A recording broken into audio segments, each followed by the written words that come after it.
Hello, dear viewers and my students. Welcome to my channel ATM Mahmood IELTS. And today I'm going to talk about a very important issue which is really controversial to many students. And this is the question which is really important when you talk about where to go for your IELTS test. I mean, whether to go for British Council or IDP. This is the question I have been mostly asked in my 15 years of career of IELTS teaching. Okay, now let me clear about. আপনি কি British কাউন্সিলে করবেন নাকি আইডিপিতে আপনার IELTS registration করবেন? এটা নিয়ে যেহেতু এত কন্ট্রোভার্সি, এত কোশ্চেন, স্টুডেন্ট আমাকে মাঝে মাঝেই জিজ্ঞেস করেছে আসলে কি করব, কোনটাতে আমার নাম্বারটা একটু বেশি আসতে পারে। সত্যি কথা বলতে গেলে তিনটা পয়েন্ট বলবো আজকে। Three important points which could be noted by you all, then you take decision what to go for your IELTS.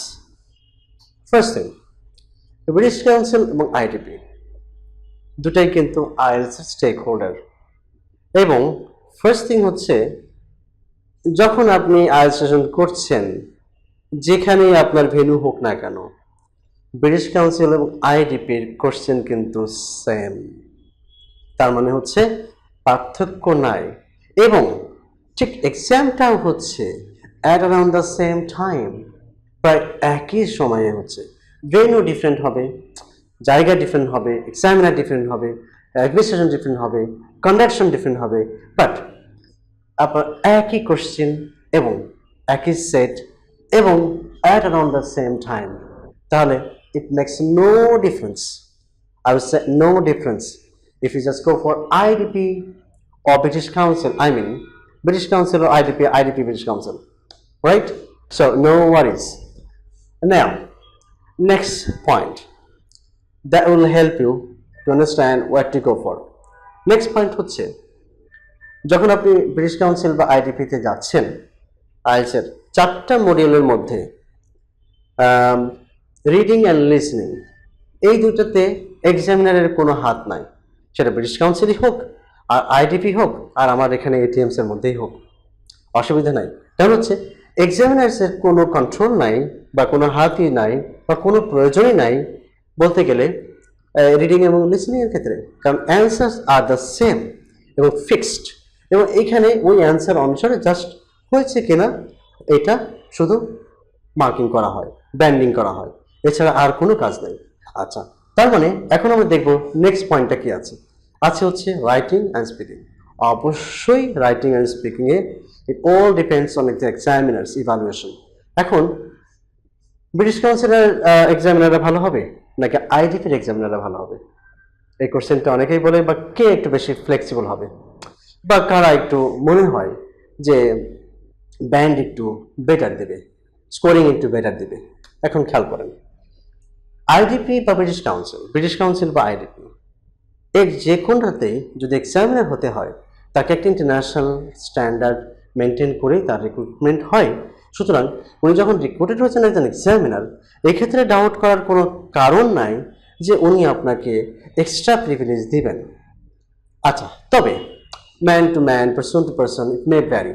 যেমন একজন হয়তো 5.5 দিল, একজন হয়তো 6 দিল। একটা স্পিকিং টেস্টে একই এক্সামিনার দিচ্ছেন যখন 6, ঠিক অন্য কোনো মোডে থাকলে ওই একই এক্সাম অনেক সময় 6.5 দিচ্ছেন। ইট মে ভ্যারি। ঠিক রাইটিংয়েও যখন খাতাগুলো চেক করছেন তখন দেখছেন আগেরটা পরেরটা, অনেক সময় কম্প্যারিজনটা চলে আসে।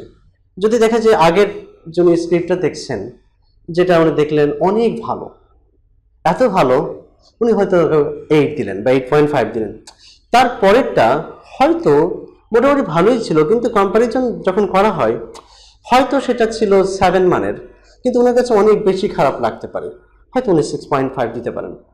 এতটুকু ভ্যারি করতে পারে, 6.5, 7, 7.5 ও 8.5।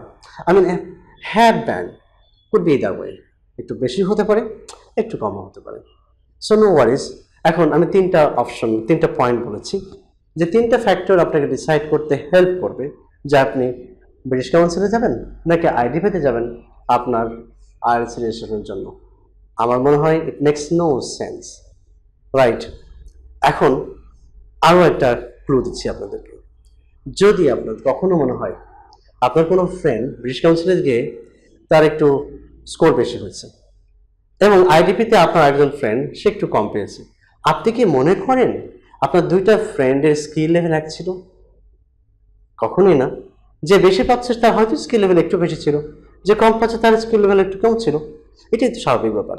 আরেকটা কথা, একই ব্যক্তি যখন এক্সাম দেয়, আপনি আজকে যদি 7 পান, ঠিক তার পরের কোনো ডেটে গেলে আপনি 7 নাও পেতে পারেন, 7-এর চেয়ে কমও হতে পারে, বেশি হতে পারে।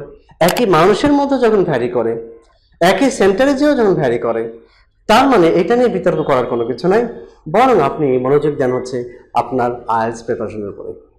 So now, choice is yours. Where to go for your IELTS registration? Either British Council or IDP. আমি বলবো দুইটা একই রকম। So thank you very much.